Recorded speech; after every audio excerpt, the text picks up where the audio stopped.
D'abord, pour vous dire que cette victoire, c'est la nôtre.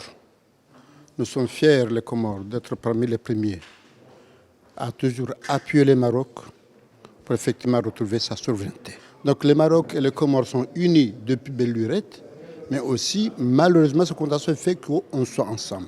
Donc nous, on a toujours plaidé, on est le premier à ouvrir un consulat à La Une, le premier pays. C'est pour montrer notre solidarité avec Sa Majesté le Roi, que Dieu l'assiste. Donc cette résolution, pour nous, c'est une victoire.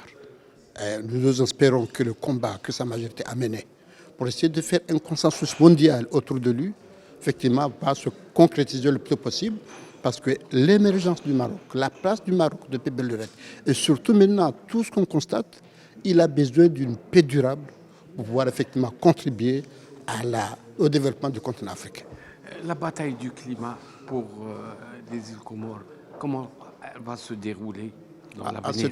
C'est une bataille très dure, parce que nous, c'est un pays qui fait 2000 km², insulaire par rapport aux pays voisins, insulaire entre les îles.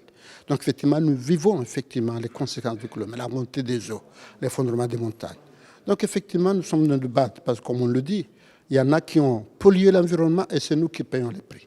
Mais on doit assumer, on n'a pas le choix. Donc nous, on milite pour la transition et l'adaptation. L'adaptation parce que les eaux montent, on ne peut pas arrêter maintenant la mer de monter, mais comment on peut s'adapter?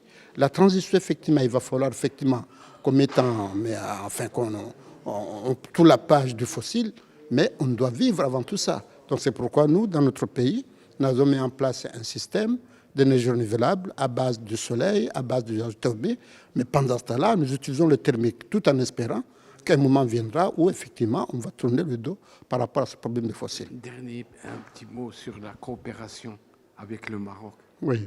Est-ce qu'elle va se développer? Elle se développe de plus en plus. Moi, je suis bien placé pour le dire, je suis un produit du Maroc.